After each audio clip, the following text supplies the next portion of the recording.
नमस्कार, बेधडकमध्ये तुमचं स्वागत। बेधडकमध्ये आज आपण चर्चा करणार आहोत पंतप्रधान नरेंद्र मोदी यांच्या अमेरिकेच्या दौऱ्याच्या निमित्तानं। अर्थात या दौऱ्यामध्ये नेमकं काय साधलंय ते आपण या निमित्तानं तपासणार आहोत आणि अर्थातच काही महत्त्वाचे मुद्दे त्या निमित्तानं आपण उपस्थित केलेले आहेत। मोदी यांचा दुसरा अमेरिकी दौरा भारतीय अर्थव्यवस्थेला चालना देईल का, हा सगळ्यात महत्त्वाचा प्रश्न त्या निमित्ताने आपण विचारतोय। मोदींनी अमेरिकेमध्ये मांडलेलं डिजिटल इंडियाचं स्वप्न प्रत्यक्षात उतरेल का, हा आणखीन एक महत्त्वाचा दुसरा प्रश्न आपण विचारतोय। आणि मोदींच्या परदेश दौऱ्याचा फक्त गाजावाजा, फायदा काहीच नाही, काँग्रेसच्या या आरोपामध्ये तथ्य आहे का, हे सुद्धा आपण तपासणार आहोत। आपल्यासोबत नेहमीप्रमाणे मान्यवर आहेत। स्टुडिओमध्ये आपल्यासोबत आहेत काँग्रेसचे वरिष्ठ नेते आणि आमदार भाई जगताप। आपल्यासोबत राम कदम आहेत, भाजपचे आमदार प्रवक्ते, आणि श्रीकांत बारहाते आपल्यासोबत आहेत नागपूरवरनं, जे धोरण विश्लेषक आहेत, आणि पुण्यावरनं आपल्यासोबत अभिजित फाळके आहेत, जे माहिती तंत्रज्ञानाचे तज्ज्ञ सुद्धा आहेत आणि शेतीमध्ये सुद्धा, शेतीविषयक प्रश्नांमध्ये सुद्धा त्यांनी आपुलकी या संस्थेच्या मार्फत काही कामं सुरू केलेली आहेत। शैलेंद्र देवळणकर आपल्यासोबत आंतरराष्ट्रीय घडामोडींचे अभ्यासक थोड्या वेळात असणार आहेत आणि या सगळ्यांशी आपण चर्चा करणार आहोत। या चर्चेची सुरुवात आपण भाई जगताप यांच्यापासून करणार आहोत। आणि भाई, तुम्हाला आमची पहिल्यांदा एक रिक्वेस्ट असणार आहे, यावेळेला आपण बझर राऊंड करणार आहोत। बेधडकमध्ये पहिले प्रत्येकाने आपापले मुद्दे मांडायचे एका मिनिटामध्ये। तुम्ही तुमचा मुद्दा एका मिनिटामध्ये मांडा। नाही, तुम्ही तो प्रश्नच मला विचारला नाही, त्यामुळे तुम्ही या विषयावरतीच, मोदींच्या दौऱ्यावरतीच एक मिनिटात। मोदींचा हा दौरा म्हणजे अजून एक इव्हेंट अशा पद्धतीने त्याच्याकडे पाहिलं जाईल। त्यांचं जे डिजिटलायझेशनचं स्वप्न वगैरे आपण जे वक्तव्य करत आहात, किंवा ते त्याचा पुरस्कार करत आहेत, किंवा तो त्याचा जो काय मार्केटिंग करत आहेत आपल्या माहिती करता, आणि ते देशातल्या सगळ्या नागरिकांना माहिती आहे, काही नवीन नाही, फक्त ते कानाडोळा करत असतील। 1985 साली ज्या वेळेला राजीव गांधी US च्या दौऱ्यावर गेले होते, अमेरिकेच्या दौऱ्यावर, त्या दिवसापासूनच ते डिजिटलायझेशनचं पहिलं पाऊल या देशाने जगामध्ये पहिलं टाकलं। आणि श्याम पिट्रोदा आपल्याला माहिती असेल की त्याच्यानंतर आज 30 वर्ष झाली ह्या सगळ्याला। त्यामुळे सपना कैसे हो सकता है, स्वप्न कसं असू शकतं, ही जी याचं जे म्हटलं जातं आपल्या सिलिकॉन व्हॅली, ही गेल्या 30 वर्षांनी तयार झालेलं ते सगळं प्रॉडक्ट आहे त्याचं। जवळजवळ 95 पासूनचा पुढचा काळ जर आपण पाहिला तर जवळजवळ या 25 वर्षामध्ये ते झाले, ते काय ह्या 17 महिन्यामध्ये झालेलं त्यांचं जे काही मार्केटिंगचा। तुमची वेळ संपली, माझी वेळ संपलेली, तुमची वेळ पुढच्या। तुम्ही त्या अर्थाने तुम्ही म्हणताय की अर्थात काँग्रेसने सुरुवात केली होती आणि त्याबद्दल काही दुमत असण्याचं काही कारण नाही। 1984-85 नंतरच्या काळामध्ये राजीव गांधींनी पाहिलेलं जे स्वप्न होतं ते आता 30 वर्ष त्याला पूर्ण झालेली आहेत, असं तुमचं म्हणणं आहे। राम कदम भाजपचे प्रवक्ते आपल्यासोबत आहेत। राम कदम, तुम्हाला सुद्धा 1 मिनिटात पहिलं तुमची प्रतिक्रिया असेल, तुमचं म्हणणं असेल ते मांडायचं। मंदार, मागच्या 15 महिन्यामध्ये जवळपास जगातल्या 25 देशांमध्ये माननीय पंतप्रधान मोदीजींनी दौरे केले आणि ह्या प्रत्येक दौऱ्यांमधून या देशामध्ये आपल्या रोजगाराची नवीन नवीन संधी प्राप्त व्हाव्यात, फॉरेन इन्व्हेस्टमेंट यावी, अशा प्रकारचा प्रामाणिक प्रयत्न राहिला आहे। आणि ज्याच्यामुळे आपण आत्तापर्यंत 2.5 लाख करोड्स एवढी मोठी इन्व्हेस्टमेंट ऑलरेडी आपल्या भारतामध्ये आत्तापर्यंत आलेली आहे, हा दौऱ्यांचा परिणाम आहे। राहिला प्रश्न कालच्या याच्यामध्ये जवळपास $4.5 बिलियन एवढी मोठी गुंतवणूक आंतरराष्ट्रीय समूहाकडून भारतामध्ये डिजिटल इंडियासाठी येते आणि या देशातले सुद्धा जवळपास 2.5 लाख कोटी रुपये एवढी गुंतवणूक रिलायन्स सुद्धा डिजिटल इंडियामध्ये करत आहे।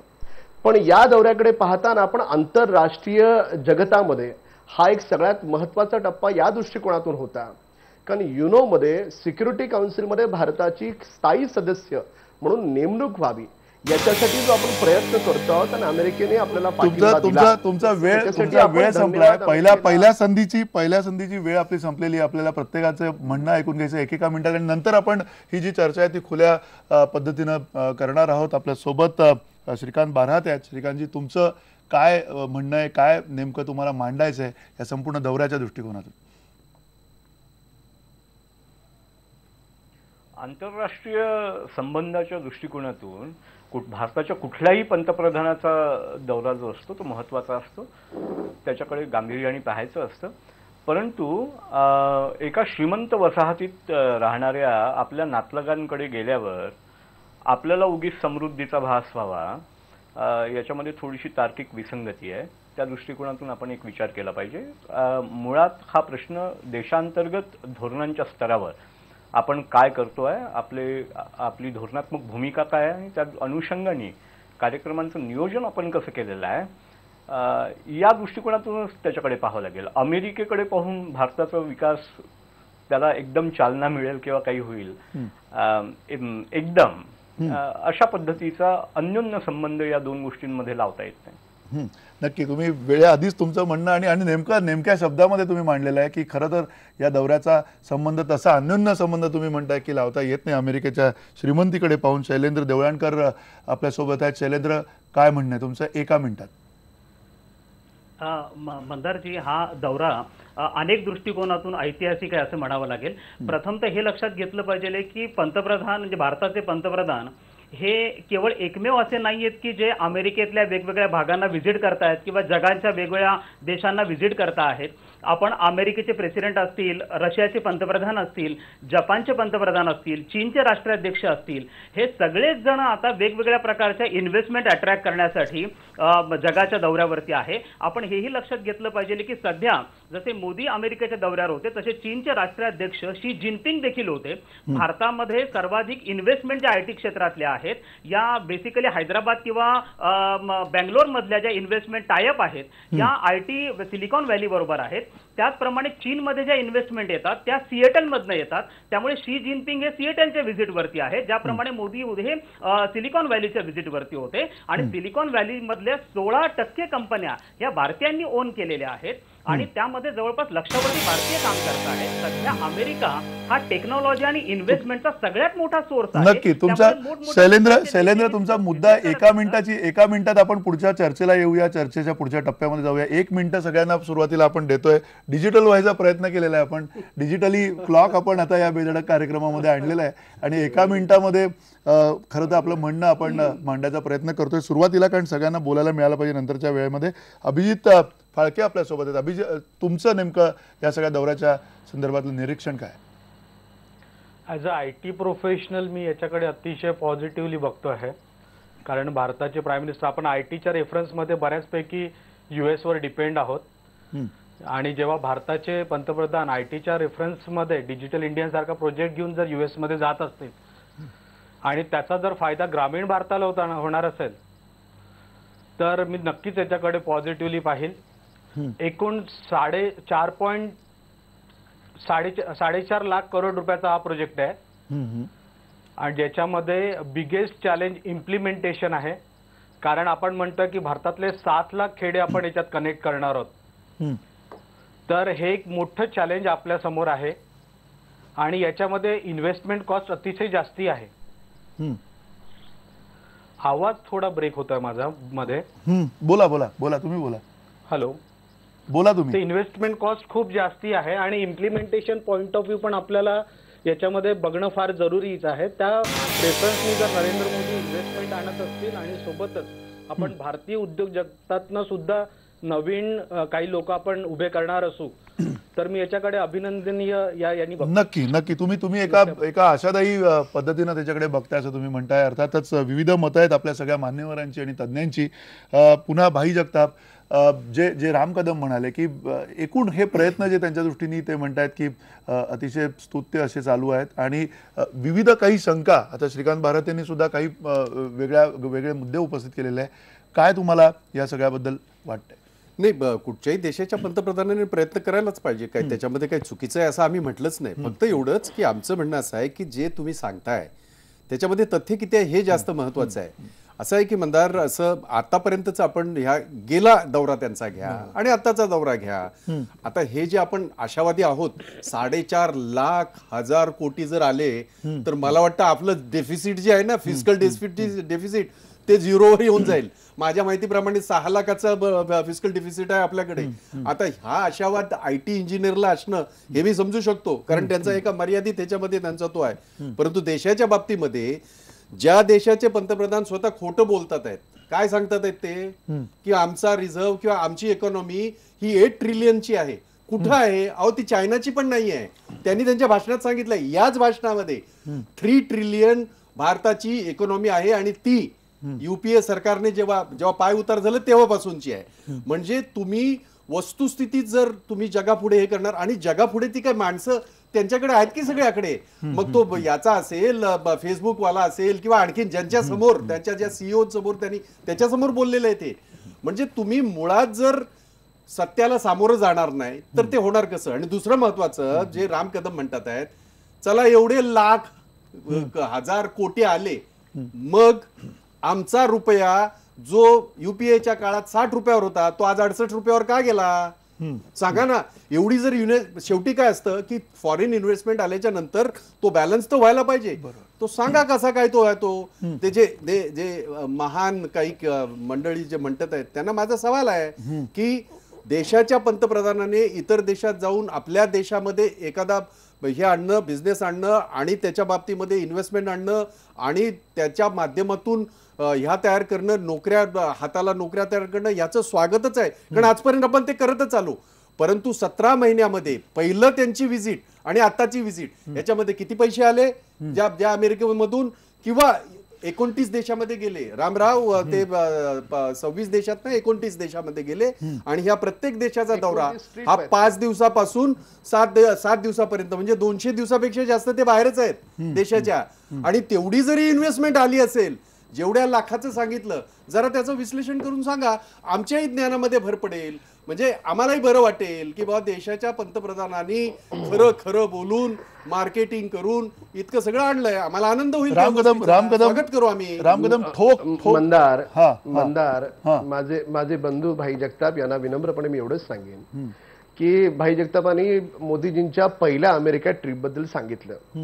मोदीजी पहिल्या अमेरिकेच्या दौऱ्यावर गेले आणि त्याची पाळंमुळं कशी असतात बघा. आजच माननीय मुख्यमंत्री देवेंद्र फडणवीस साहेबांनी मायक्रोसॉफ्ट क्लाउडचं सह्याद्रीमध्ये उद्घाटन केलं. म्हणजे एवढी मोठी कंपनी आज आपल्या महाराष्ट्रामध्ये मायक्रोसॉफ्ट क्लाउडचं सर्व्हर आपण उभं करतोय आणि त्या अनुषंगानं त्याच्या ज्या अँसिलरी कंपनीज आहेत त्या बराचसा रोजगार या महाराष्ट्रात उभा होईल. म्हणजे पहिल्या ट्रिपचं फलित आजच्याच दिवशी, आणि भाईना माहित आहे, भाई सगळ्या विषयात अपडेट असतात, आजच माननीय मुख्यमंत्र्यांनी ते केलेलं आहे. तर त्याच्यामुळे मला तुम्ही जर विचारलं तर मला अशा 100 गोष्टी सांगता येतील की मागच्या या 29 देशांच्या ट्रिपमध्ये 29 ट्रिप आहेत. एनिवे एवढ्या मोठ्या दौऱ्यामध्ये काय काय केलं मी तुम्हाला 1 बाय 1 सांगतो. जर आपण जर विचार केला परकीय गुंतवणुकीचा तर मंदार सगळ्यात महत्वाचं असं आहे की मागच्या 20 वर्षामध्ये या आपल्या देशामध्ये इच्छाशक्ती नाही आपण रामकदम आपण वस्तुनिष्ठ पद्धतीने तुम्ही आकडे सांगू शकता, तुम्ही काही कंपन्यांची नावं सांगू शकता. तुम्हाला मंदार मला या ठिकाणी मंदार ऐका मंदार फक्त मला 1 मिनिट बोलू द्या. मला या ठिकाणी एवढंच सांगायचं की आंतरराष्ट्रीय बाजारपेठेमध्ये भारत बदलला आहे, भारत बदलतो आहे, भारत हा इन्व्हेस्टमेंट करण्यासाठी आता योग्य देश झाला आहे. अशा संदर्भात भारतामध्ये जे अगोदर जे गैरसमज होते ते गैरसमज राष्ट्राच्याच प्रमुखांना जाऊन परदेशात क्लिअर केले पाहिजेत आणि ते माननीय मोदीजी करत आहेत.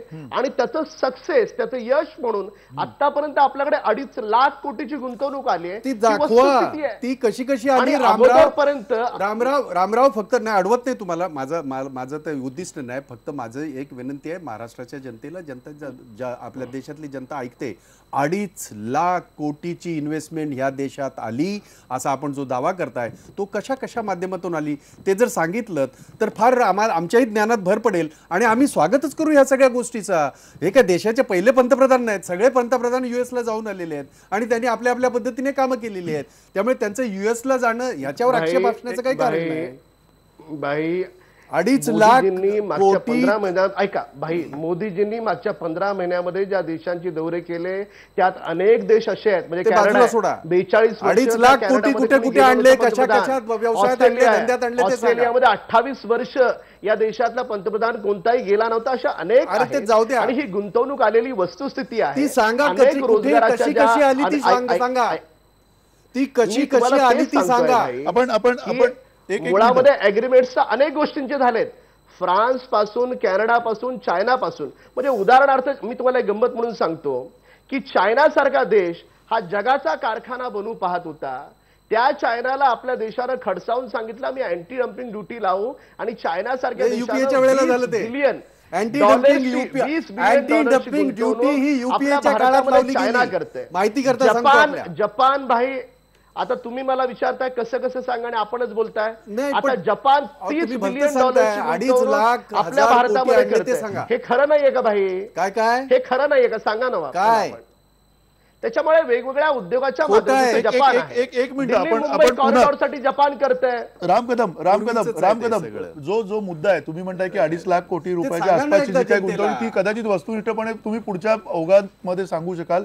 जो मुद्दा सांगा. तुम्ही एक उपस्थित केलाय त्याच्यावर मला श्रीकांत भारते तुम्हाला विचारायचं आहे की राम कदम जे म्हणतात की आतापर्यंत भारतातली परिस्थिती अमुक होती आणि ती सुधारलेली नव्हती, आता सुधारणा झाल्यात किंवा सुधारणा घडतायत हे सांगण्यासाठी होत आहे. पंतप्रधान तिकडे जात आहेत किंवा ते वातावरण निर्मिती करण्यासाठी जात आहेत किंवा ते वातावरण निर्मिती करण्यासाठी जात आहेत. आपण बदलतो आहोत एवढंच मी म्हणालो. आपण बदलतो आहोत. म्हणून आपण 60 पण रुपयाचा तो डॉलर बदल 68 रुपयावर नाही पण गेला. तो बदल सकारात्मक आहे का? तो बदल खरं तर घडताना दिसतोय का? श्रीकांत आंतरराष्ट्रीय भारते कंपन्यांना राम भारतामध्ये कदम गुंतवणूक करण्यासाठी राम कदम मी श्रीकांत अनुकूल भारतेंना वातावरण आपण विचारतोय श्रीकांत भारतेंना विचारतोय की तुम्हाला किमान हे बदल घडताना जे राम कदम म्हणतायत की हा देश बदलतोय आणि सकारात्मक पद्धतीनं हे सगळं सांगतोय आपण जगाला, हे खरं घडताना तुम्हाला दिसतंय का?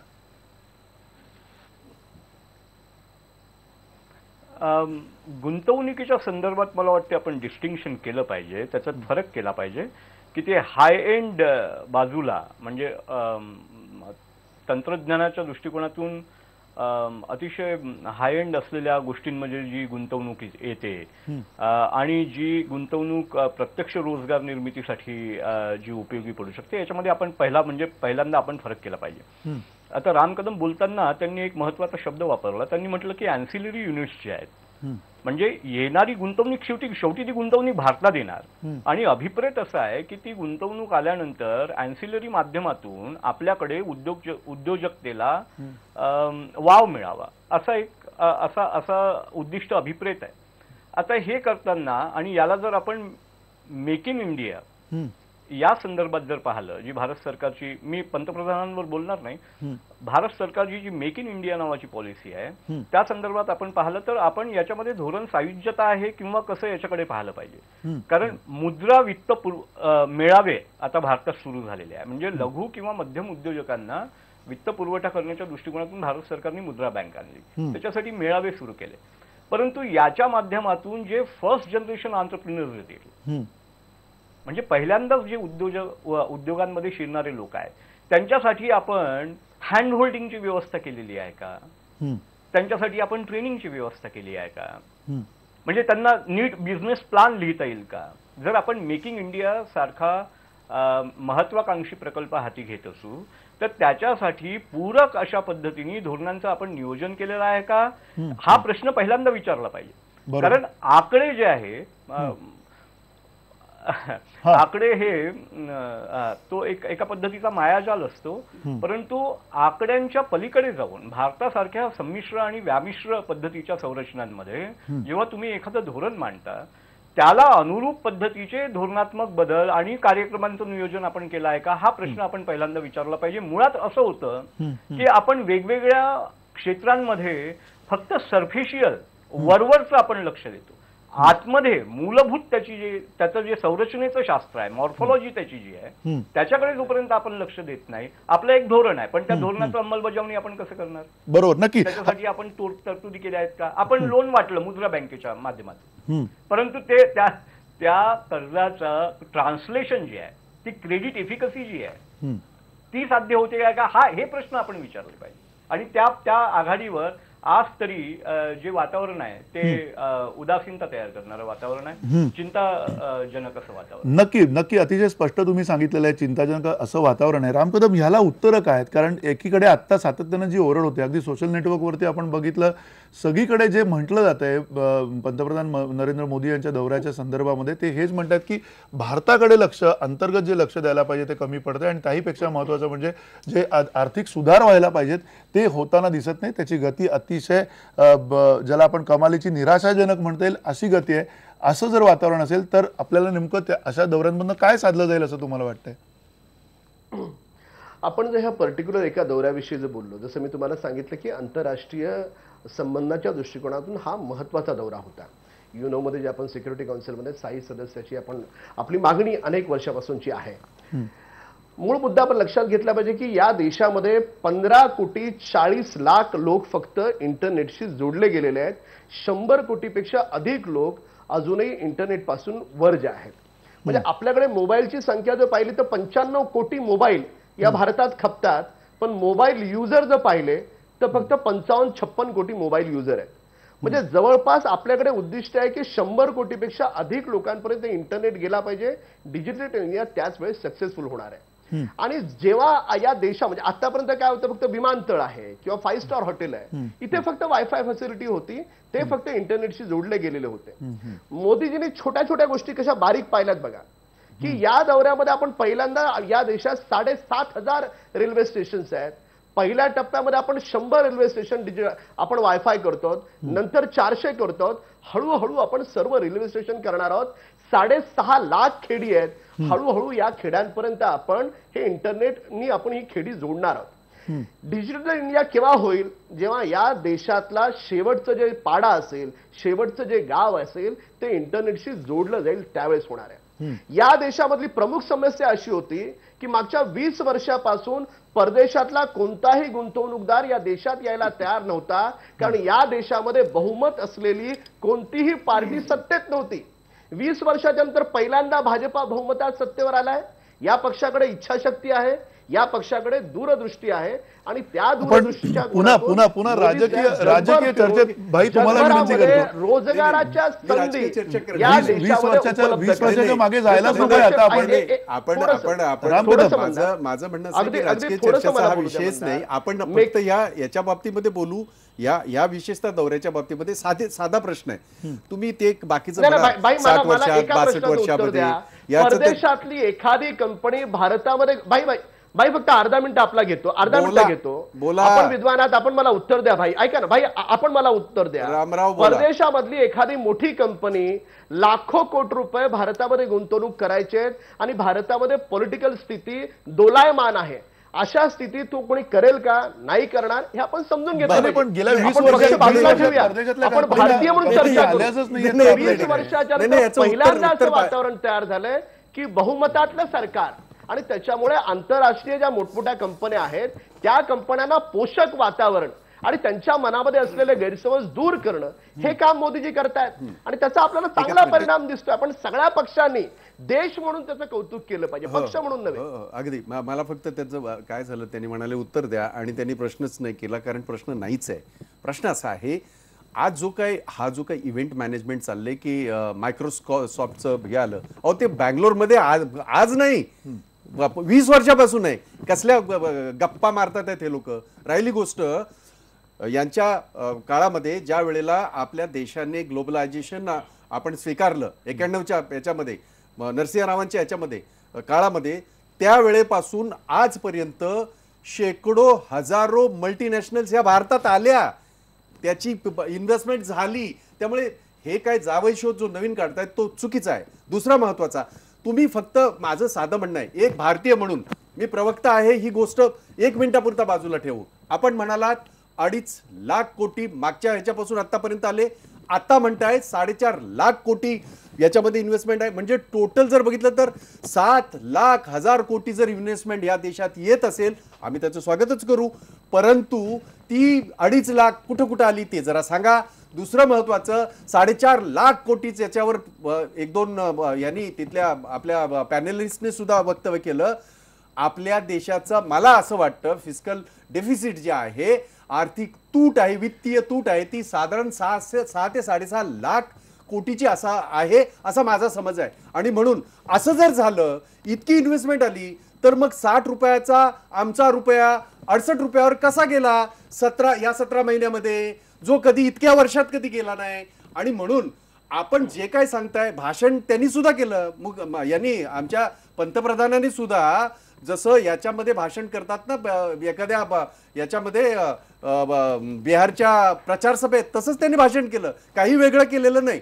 त्यामुळे आपण नेमकं सांगा, सॉफ्ट आली 25,000 कोटी इन्व्हेस्टमेंट आली, अमुक आली 1,00,000 कोटी आले, अमुक आली 4,500 ठीक कोटी आहे. आले. हे सांगा ना जरा मुद्दा जनतेला. मगासपासून पटेल ते हा लोकांना. मुद्दा मगासपासून मलाही पटेल. बाई आम्ही स्वागत बाई करू. तुम्ही म्हणताय सातत्यानं ही मागणी राम कदम एक मिनिट राम कदम. अत्यंत मंदारजी, मी अत्यंत विनम्रपणे भाईंचा मान राखत 2.5 लाख कोटी रुपये कसे आले याच्यावर उद्या चर्चा लावा आणि मला आणि भाईंना आम्हा दोघांनाच बोलवा. तयारी आहे. सर रुपयाचा पूर्णपणे तयारी आहे. एक पक्षाचा प्रवक्ता म्हणून जबाबदारीने मी अगदी, त्याचं अगदी. पूर्ण उत्तर राम देईन. कदम विषय या ठिकाणी असा आहे, मी समजू राम शकतो कदम तुम्ही एक पक्षाची बाजू मिनिट मांडताय. राम कदम काँग्रेसनी तुम्ही भाजपला हे प्रशस्ती आकडे पत्रक तुम्ही द्यावं, आजही देऊ अशी शकला काही असता. माझी अपेक्षा राम नाही. कदम तुम्ही हे आकडे पण आजही देऊ शकला असता. काय हैदराबादमध्ये त्याच्यामध्ये मायक्रोसॉफ्ट क्लाउड आतापर्यंत होतं. मी भाईंना एवढंच विचारेन, भाई 15 वर्ष काँग्रेसचं तुमचं सरकार होतं, तुम्हाला का नाही वाटलं महाराष्ट्रात ते मायक्रोसॉफ्ट क्लाउडचं सर्व्हर यावं?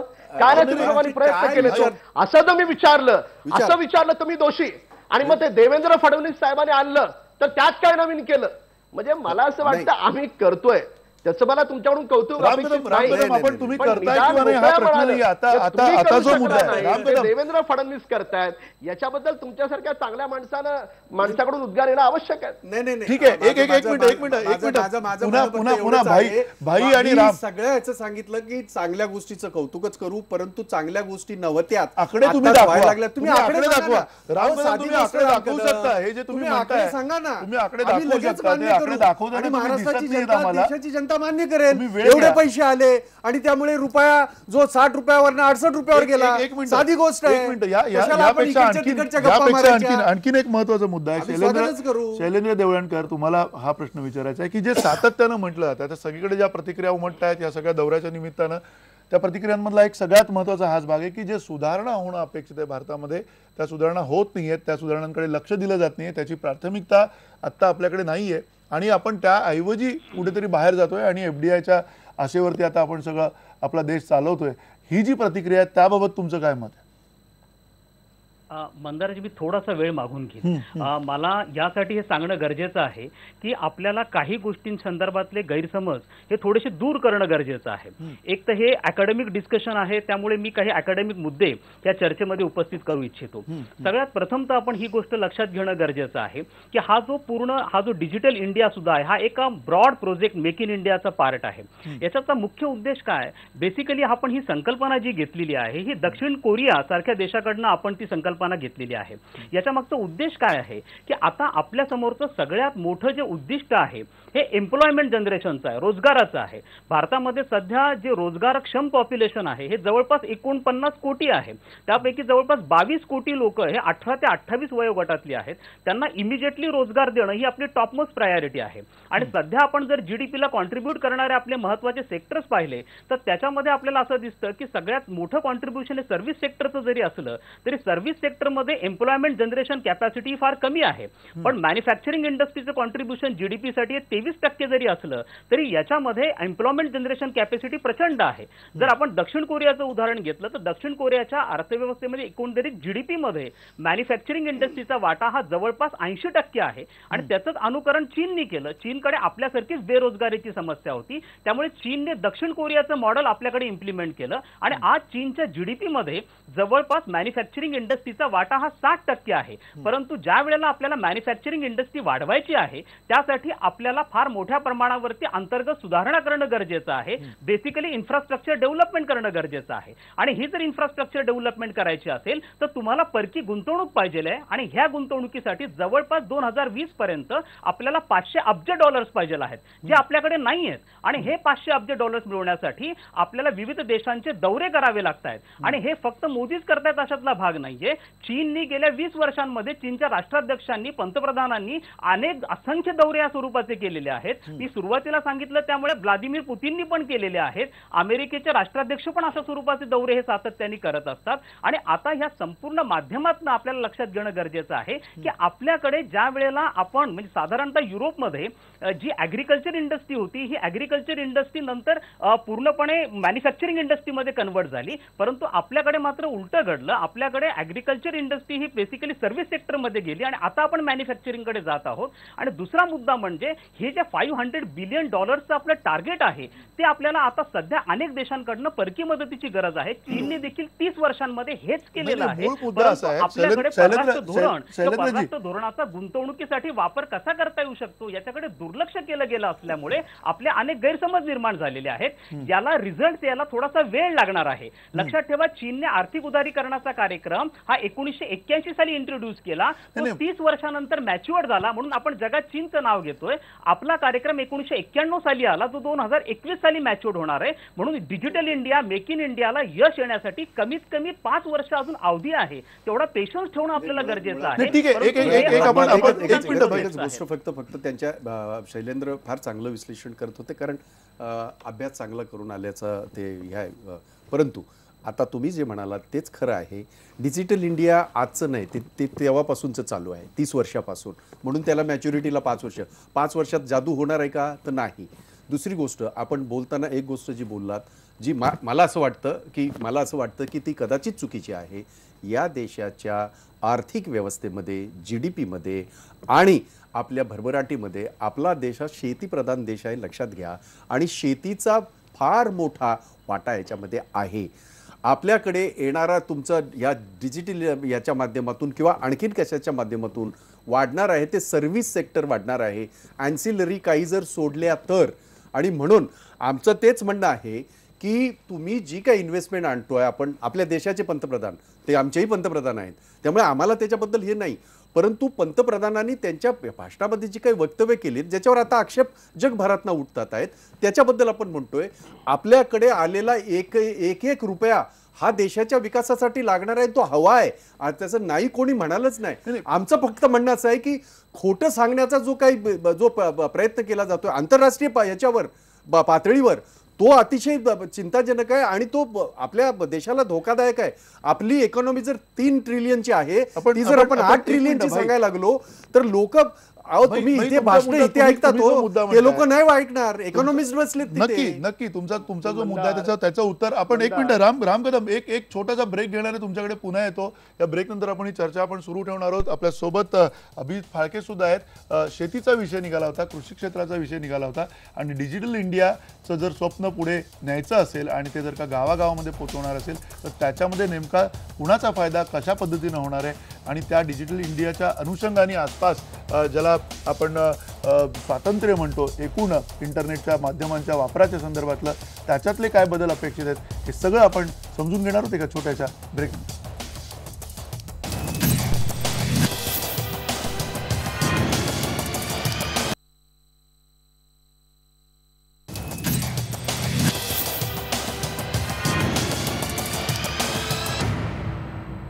पुन्हा एकदा स्वागत तुमचं बेधडकमध्ये. आपण चर्चा करतोय पंतप्रधान नरेंद्र मोदी यांच्या अमेरिका दौऱ्याविषयीची आणि अर्थात काही बेधडक प्रतिक्रिया आपल्या प्रेक्षकांनी दिलेल्या आहेत. उमेश महाजन म्हणतायत, अमेरिका भारतीय अर्थव्यवस्थेला चालना देण्यास का मदत करेल? तो सर्वात स्वार्थी देश आहे. आवळा देऊन कोहळा काढणारा देश अमेरिका आहे. अबीद अली सय्यद म्हणतायत, अर्थव्यवस्थेला चालना देण्यासाठी दौरे महत्त्वाचे नाहीत, कार्यशैली महत्त्वाची असते. आणि दिनेश लोंढे म्हणतायत, मोदींच्या दौऱ्यावर जेवढा खर्च झाला त्यात दुष्काळातल्या नागरिकांना मदत झाली असती. धोंडप्पा नंदे म्हणतात, विदेशी बँकांमध्ये पडून असलेला काळा पैसा भारतात परत आणल्यास देशाच्या अर्थव्यवस्थेला चालना देण्यासाठी मोलाची मदत होऊ शकते. अमित वानखेडे म्हणतात, भारत कृषीप्रधान देश आहे आणि परकीय धोरणापेक्षा स्वकीयांवर लक्ष दिलेलं बरं, असं अमित वानखेडे म्हणतात. सचिन वर्तक म्हणतात, अर्थव्यवस्थेला मिळणारी चालना शेतकऱ्यांच्या आत्महत्या थांबवेल का? आणि गोविंद चव्हाण म्हणतात, अमेरिकेनं कधीही कोणाचा फायदा केलेला नाही, तो अतिशय स्वार्थी देश आहे. मोदींनी 2च काय कितीही दौरे केले तरी भारताचा काहीही फायदा होणार नाही. या आपल्या प्रेक्षकांच्या बेधडक थेट अशा प्रतिक्रिया आहेत, बोलक्या प्रतिक्रिया आहेत. आणि अर्थातच अभिजित फाळके, डिजिटल इंडिया हा जो एकूण स्वप्नाचा भाग आहे आता मांडलेला, आणि त्याहीपेक्षा महत्त्वाचा मुद्दा म्हणजे गाव पातळीपर्यंत, खेड्यापर्यंत, पाड्यापर्यंत जर का हे सगळं डिजिटलायझेशन जाणार असेल, त्याचा नेमका फायदा कसा अपेक्षित आहे असं तुम्हाला वाटतं? आणि तो फायदा होण्याची चिन्ह तुम्हाला काही दिसत आहेत का? सगळ्यात पहिले मला मंदार, मी नरेंद्र मोदींकडनं फार अपेक्षा ठेवून आहे, कारण निवडणुकीच्या दरम्यान त्यांनी प्रत्येक गावागावामध्ये, तुम्ही जर आमच्या विदर्भात गेले तर विदर्भामध्ये त्यांच्या भरपूर सभा झाल्या आणि त्या सभेमध्ये त्यांनी चाय पे चर्चा असो किंवा कुठलेही माध्यम असो, त्यांनी शेतकऱ्यांना विविध आश्वासनं दिलेत आणि त्या दृष्टिकोनातून आम्ही फ्युचरमध्ये काम करू हे आश्वासन त्यांनी दिलं होतं. तर डिजिटल इंडिया ही जी कन्सेप्ट आहे, मी आयटीच्या इंटरव्हेन्शननी ॲग्रिकल्चरमध्ये काय फरक पडू शकतो याचं एक एक्झाम्पल तुम्हाला सांगतो, जे आम्ही ऑलरेडी केलेलं आहे. ठीक आहे, डिजिटल इंडिया ही की नरेंद्र मोदींनी आणलेली कन्सेप्ट नाही, मी हे मानत नाही. कारण राजीव गांधी यांनी सगळ्यात पहिले भारतामध्ये आयटी क्षेत्र आणलं आणि त्याचं श्रेय त्यांनाच जातं.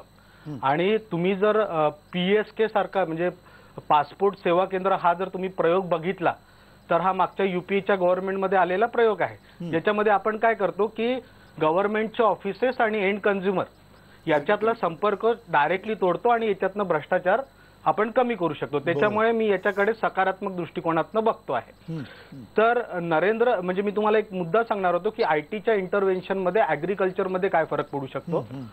तर एक प्रयोग आम्ही मागच्या वेळेस केला होता की अमरावती जिल्ह्यातले जे संत्रा उत्पादक शेतकरी होते यांना दलाल लोक 8 ते 9 रुपये किलोच्या भावाने यांचे संत्र विकत घ्यायचे. तर बिईंग आयटी प्रोफेशनल आणि बिईंग आम्ही या महाराष्ट्रातल्या शेतकऱ्यांसाठी मागच्या 4 वर्षापासून काम करतो आहोत, आम्ही एक इनिशिएटिव्ह घेतला. आम्ही काय केलं की www.nagpurorange.org ही वेबसाईट लॉन्च केली आणि आम्ही सोबतच काय केलं की आम्ही डिफरंट ज्या आयटी कंपनीज आहेत पुण्यामधल्या, ज्या आयटी कंपनीजला अपील केली की तुम्ही शेतकऱ्यांना त्यांचा माल तुमच्या म्हणजे डायरेक्टली कंपनीत विकू द्या. आणि याचं जे ऑर्डर बुकिंग आहे हे कम्प्लिटली आम्ही या ई-कॉमर्स प्लॅटफॉर्म थ्रू केलं. तर 69 वर्षाचा जर आपण मागचा आपला कारकीर्द बघितली तर आपण साधी शेतकऱ्यांसाठी एक वितरण प्रणाली सुद्धा डेव्हलप करू शकलेलं नाहीये. हे भारताचं खूप मोठं दुर्दैव आहे. म्हणजे आपण म्हणतो स्वतःला ॲग्रिकल्चर कंट्री आणि 61% लोक हे आपल्या ॲग्रिकल्चरवर डिपेंड आहेत. तर त्या केसमध्ये आपण शेतकऱ्यांसाठी वितरण प्रणाली सुद्धा डेव्हलप करू शकलो नाही. तर या वितरण प्रणाली डेव्हलपमेंट करण्यामध्ये सुद्धा या डिजिटल इंडियाचा खूप मोठा रोल प्ले होऊ शकतो असं मला आयटी प्रोफेशनल म्हणून वाटतं. नक्की. पण याच्यामध्ये ना चॅलेंजेस पण ते खूप आहेत मंदार. जसं मगाशी भाईंनी एक प्रश्न उद्भव केला की मी म्हटलं की याच्यासाठी 4.5 लाख करोडचं इन्व्हेस्टमेंट लागणार आहे आणि गव्हर्नमेंटकडनं जो आकडा आलेला आहे इन्व्हेस्टमेंटचा तो फक्त 1 लाख करोडचा आहे. आणि आता रिलायन्सचे मुकेश अंबानी म्हणतात की ते 2.5 लाख करोड इन्व्हेस्ट करणार. ठीक आहे, ते 2.5 लाख करोड जर मुकेश अंबानी इन्व्हेस्ट करणार असेल तर त्याच्यावर तर रिटर्न पण ते मागतील. तर असे बरेचसे रिस्क असलेल्या गोष्टी आहेत आणि सध्या संभ्रमाचंच वातावरण आहे. पण ऍज अ कन्सेप्ट म्हणून डिजिटल इंडिया हे म्हणजे माझ्यासारख्या म्हणजे भारत जो आपण ज्याला डेव्हलपमेंटकडे न्यायचा आहे, जो तरुण भारताकडे बघतो तो डेफिनेटली पॉझिटिव्हलीच विचार करेल. नक्की. तुम्ही म्हणता पॉझिटिव्हली विचार करायला हवा आणि त्याशिवाय पर्याय सुद्धा नाही आहे इथल्या युवकांकडे भारतातल्या खास करून. श्रीकांत बारात, पुन्हा मुद्दा हाच आहे ज्यावेळेला आपण पुन्हा इंटरनेट च्या स्वातंत्र्याच्या संदर्भातलं गप्पा करतो, ज्यावेळेला आपण हे internet.org सारखी आता प्रणाली तिकडनं आणायचं म्हणतोय, त्याच संदर्भातनं होणारे जे काही आपल्यावरती जे निर्बंध असतील किंवा निर्बंधाच्या अनुषंगाने इंटरनेटचा वापर करावा लागणार आहे, हे सगळं या सगळ्या एकूण मोठ्या बिग पिक्चरकडे तुम्ही कसं बघताय? या प्रश्नाकडे येण्याच्या पूर्वी मला एक मुद्दा क्लिअर करू द्या की डिजिटल इंडिया हा परिपाक आहे. आपल्याला डिजिटाइज्ड इंडिया हवाय. म्हणजे 2006 मध्ये ई-गव्हर्नन्सच्या माध्यमातून जे रिफॉर्म्स आपण लागू केले त्याचा उद्देशच असा होता की आपण प्रोसेस रिइंजिनिअरिंग केलं पाहिजे आणि त्याचा सहसंबंध हा माहितीच्या संकलनासोबत तत्कालीन गव्हर्नमेंटनी जोडला होता आणि त्याच्यावर एका मेथॉडॉलॉजिकल पद्धतीने काम करायची आपल्याला जरूरत आहे. काय होतं, आपल्याकडे एक प्रचार की आक्रस्ताळी आणि स्वप्नरंजनी भाग असतो धोरणांच्या बाबतीत आणि आता तो विशेष जाणवतो. पण ते धुकं बाजूला करून पाहायला हवं की नको. तुम्ही माहितीचं संकलन कसं करता, माहितीमध्ये व्हर्टिकल इंटिग्रेशन कसं आहे, एका पद्धतीने त्याचं एकात्मीकरण तुम्ही कसं करता, माहितीचं तुम्ही छाननी कसं करता आणि नंतर कारण आपल्याकडचा डिजिटल इंडिया नावाचा आजचा जो प्रोग्राम आहे त्याचा फोकस जो आहे तो सर्व्हिस स्पेसिफिक आहे. बरोबर. तो प्रॉडक्ट स्पेसिफिक नाही. म्हणजे आपण काय बोलतो तर आपण महामार्गांवर आपण असं म्हणतो की बा आम्हाला तुम्हाला इंटरनेट ऍक्सेस देऊ, रेल्वे स्टेशनवर इंटरनेट ऍक्सेस देऊ. त्या विशेषतः कास्तकारांच्या बाबतीत मी तुम्हाला एक छोटंसं उदाहरण देतो, मला वाटतं हे महत्वाचं आहे की आपल्याकडे कृषी कर्ज देताना आजही ड्राय लँड फार्मिंगची क्रेडिट रँकिंग सिस्टीम नाही. म्हणजे गव्हर्नमेंट कशाच्या आधारावर असं समजतं की 1 एकर कोरडवाहू शेतीला अमुक एका कर्जाची जरूरत आहे, आपल्याजवळ माहिती नाही. का नाही? कारण आपण तिथल्या पाण्याच्या स्थितीचा अभ्यास केला नाही, आपण त्याची कनेक्टिव्हिटी पाहिली नाही. आता याचं सगळं संदर्भ म्हणजे याचं कॉन्टेक्स्चुअल अप्रोप्रिएशन म्हणजे याची एक संदर्भगत वस्तुनिष्ठता आपल्याला पाहता येईल का? त्याचा डिजिटायझेशन सोबत संबंध जोडता येईल का? अनलेस अँड अंटिल म्हणजे भारत जर डिजिटाईज झाला नाही तर आपण डिजिटल इंडिया म्हणतो कशाला? हा भाग आपण लक्षात घेतला पाहिजे. मी तुम्हाला अजून एक सांगतो की तालुक्याच्या स्तरावर दुधाचं संकलन, समजा आपण डेअरी सेक्टरचा विचार करू, त्या धोरणाचा विचार करू, तालुक्याच्या स्तरावर दुधाचं संकलन किती याचे सुद्धा आपल्याजवळ आकडे नसतात. म्हणजे आपल्याजवळ जे आकडे असतात ते शासकीय दुग्ध संस्थांचे असतात, एकूण दुधाचे आकडे नसतात. तर मुळात आपल्याला डिजिटायझेशनच्या प्रोसेसमध्ये माहितीच्या संबंधित पायाभूत सोयी आणि सुविधा ज्या आहे, त्याच्यामध्ये कंटेंट मॅनेजमेंट आहे, त्याच्यामध्ये टेक्निकल इन्फ्रास्ट्रक्चर आहे, ते आपल्याकडे आहे का? ब्रॉडबँडच्या संदर्भातलं टेक्निकल इन्फ्रास्ट्रक्चर आपल्याला हे आपण डिजिटल इंडिया एक दिवस होऊ, पण होल्ड ऑन, त्याच्या अगोदर we need to be digitized India. आणि ते राष्ट्रीय कार्य आहे, ते बांधावं लागेल. ते फक्त म्हणजे उत्पद्यन्ते विलीयन्ते दरिद्राणाम मनोरथाम असं संस्कृत मध्ये जे वर्णन असतं की दरिद्री माणसाच्या मनात विचार येतात आणि ते विलायला जातात, असं व्हायला नको ना. नक्की नक्की अगदी अगदी महत्वाचा मुद्दा आहे तुमचा श्रीकांत बाराते. आणि त्या एक मिनिट राम कदम, आम्हाला या मुद्द्यामध्ये मी तुमच्याकडे येतो, पण श्रीकांत बारातेंनी मांडलेला जो मुद्दा आहे त्या संदर्भात खरं तर आपण शांतपणे 2 मिनिटं बसून पण विचार करायला हरकत नाही, इतका महत्वाचा हा मुद्दा आहे. शैलेंद्र देवळणकर, तुम्हाला हा प्रश्न विचारायचा आहे. ई कॉमर्स असेल, ई बँकिंग असेल, यासारखी क्षेत्र अजून आपल्याकडे म्हणावी तितकी विकसित होताना दिसत नाहीत. ब्रॉडबँडचे खूप मोठे रखडलेले प्रकल्प आहेत आणि त्याच्यावरच्या काही अडचणी सुद्धा आहेत. असं असताना आपल्याला पुन्हा पुन्हा आपण जे करतोय, ज्या मार्गावरती जातो डिजिटल इंडियाच्या, परदेशात जाऊन 4 गोष्टी आपण मागतोय, आधी इथे काही कन्सॉलिडेशन करायला पाहिजे, आधी इथे काहीतरी आपल्याला त्याची पायाभरणी करायला हवी, असं काही वाटत नाहीये का तुम्हाला? मंदारजी, निश्चितच म्हणजे अतिशय उत्तम प्रश्न आपण विचारलात. याचं मला बऱ्याच वेळापासून मी विचार पण करत होतो उत्तर देण्याचा. मुख्य मुद्दा असा आहे की आपण ज्या सगळ्या आता गुंतवणुकीच्या संदर्भामधल्या चर्चा झालेल्या आहेत, बेसिकली डिजिटल इंडिया असेल किंवा मेक इन इंडिया असेल, हे दोन्ही अतिशय महत्त्वाकांक्षी आणि सर्वसमावेशक प्रकल्प आहेत आणि त्यांना यश येण्यासाठी तुम्हाला फार मोठ्या इन्व्हेस्टमेंटच्या गरज आहेत, ज्या तुमच्याकडे सध्या नाही आहेत. त्यामुळे सध्या आपल्याला या प्रकारची मदत ही परकीय देशांकडनं मागावीच लागणार आहे. आणि मी तसं यापूर्वी पण सांगितलं की आपण एकटेच नाही आहोत. यापूर्वीही अनेक देश जे आता विकसित झालेले त्यांनी देखील ह्याच प्रक्रियेमधनं गेलेत, ज्याला आम्ही अर्थव्यवस्थेमधली एक संक्रमण अवस्था म्हणतो. त्या संक्रमण अवस्थेमधनं प्रत्येकाला जावंच लागलं आहे. आता मुद्दा काय आहे की ज्या वेळेला आपल्याकडे हे सगळे जे आपल्याला मोठ्या मोठ्या प्रॉमिसेस काही $1 बिलियन करता आहेत, हे प्रॉमिसेस आहेत. आता जेव्हा ऍक्च्युअली इन्व्हेस्टमेंट करायचे असतील त्यावेळेला तुम्हाला आपल्या पूर्ण देशांतर्गत व्यवस्थेमध्ये काही कन्सेन्सस बिल्डिंग करावी लागणार आहे. म्हणजे या संदर्भामध्ये आपल्याला काही महत्वाची इनिशिएटिव्ह घ्यावे लागणार आहेत. आणि लक्षात ठेवा की आपली राजकीय व्यवस्था चीन सारखी नाहीये किंवा आपली राजकीय व्यवस्था सौदी अरेबिया सारखी नाहीये की एखाद्या विशिष्ट काही पक्षांनी निर्णय घेतला आणि सगळ्या गोष्टी झाल्या. आपली एक व्हायब्रंट डेमोक्रेसी आहे. आपल्याकडे राजकीय पक्षांमध्ये एक प्रकारची सहमती निर्माण करावी लागते. मग ते लँड रिफॉर्म्स असतील, इन्कम टॅक्सच्या संदर्भामधले असतील, मग तो रिट्रोस्पेक्टिव्ह टॅक्सच्या बाबतीमधला मुद्दा असेल, मग न्यूक्लिअर लिएबिलिटीच्या संदर्भात असतील, अशा अनेक विधेयकं आहेत की ज्यावरती तुम्हाला प्रॉपर कन्सेन्सस बिल्डअप करावं लागेल. आणि ज्या वेळेला तुम्ही यामध्ये डिलिव्हर करणार आहात त्याच वेळेला ऍक्च्युअली ह्या गुंतवणूक होणार आहेत. त्यामुळे आता हे लोक पुढे 2 पावलं आलेली आहेत, 2 पावलं तुम्हाला पुढे जावं लागणार आहे. कारण यामध्ये ह्या दोघांच्या कॉपरेशन मधनं ज्या गोष्टी सक्सेसफुल होणार आहेत. त्यामुळे मी असं नेहमी सातत्याने म्हणत असतो की आपण आतापर्यंत अधिकार आणि कर्तव्य, तर आपण अधिकार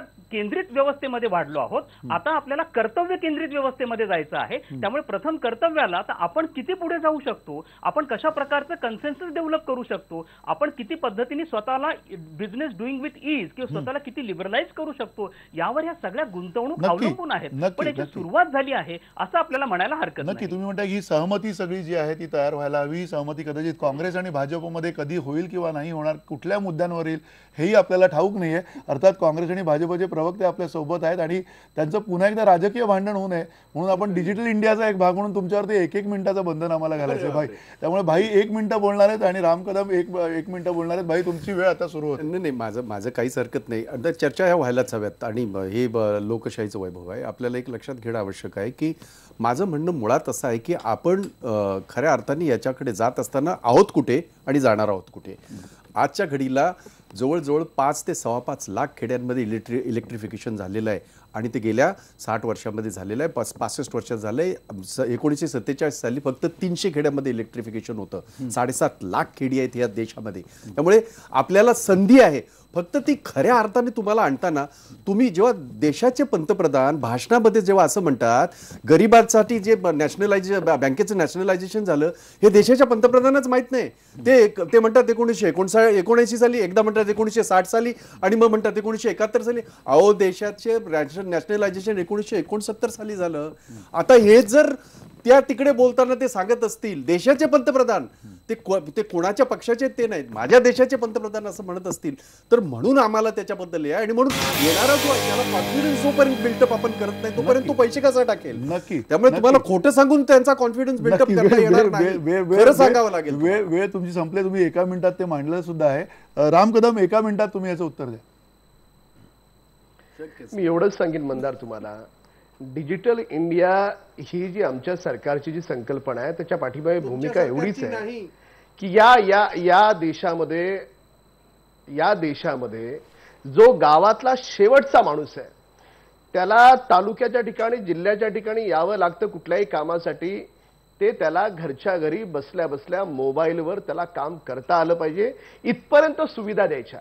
म्हणजे मोदीजींनी 18 कोटी लोक देशभरातल्या लोकांनी जनधन योजनेमार्फत अकाउंट बँकेत उघडले का, तर केंद्रातून निघालेला सबसिडीचा पैसा त्या शेतकऱ्याच्या अकाउंटमध्ये ताबडतोब पोहोचला पाहिजे. मध्ये जे सबसिडी चोरणारे जे लोक होते त्या भ्रष्टाचारावर आळा बसावा म्हणून आपण तो एक पहिला प्रयोग केला आणि तो यशस्वी झालेला आहे. तर अशाच पद्धतीने या देशातल्या शेवटच्या माणसापर्यंत तंत्रज्ञान पोचवायचं जेणेकरून या जगामध्ये उपलब्ध असलेलं सर्व नॉलेज, सर्व तंत्रज्ञान त्या शेवटच्या माणसाला मिळेल, त्याला त्याचा उपयोग करता येईल, त्या माध्यमातून त्याला व्यवसायामध्ये, त्याला हेल्थच्या बाबतीत, तुमची वेळ संपलेली आहे. राम कदम करता येईल. हे आमच्या सरकारचं उद्दिष्ट आहे आणि ते आम्ही बऱ्यापैकी हळूहळू पुढे करण्याचा प्रयत्न तुम्ही हळूहळू हे उद्दिष्ट पुढे करतायत. अन्न, वस्त्र, निवारा आणि वायफाय सुद्धा तुम्ही देतायत आणि या सगळ्याच्या बरोबरीनं खरं तर या खरं करू नका. पुन्हा आपण ही चर्चा सुरू करायला नको आहे, राजकीय चर्चा नको व्हायला. पण अर्थात या सगळ्या एकूण परदेश दौऱ्याच्या निमित्तानं आपण चर्चा केलेली आहे. नेमकं काय घडतंय आणि आपल्याला काय आपल्या पदरात पडतंय हे सुद्धा आपल्याला लवकरात लवकर बघावं लागेल. राम कदम तुम्ही म्हटलेलं आहे की काही आकडे आमच्या समोर आणाल, त्या आकडे आणण्याच्या दृष्टिकोनातून काही चर्चा आपण करू, तुम्हाला सुद्धा आम्ही बोलू आणि या चर्चेतून नक्की जे सत्य आहे ते आपण बेधडकपणे तुमच्या समोर, प्रेक्षकांच्या समोर आणणार आहोत. तुर्तास इथेच थांबतो. धन्यवाद. नमस्कार.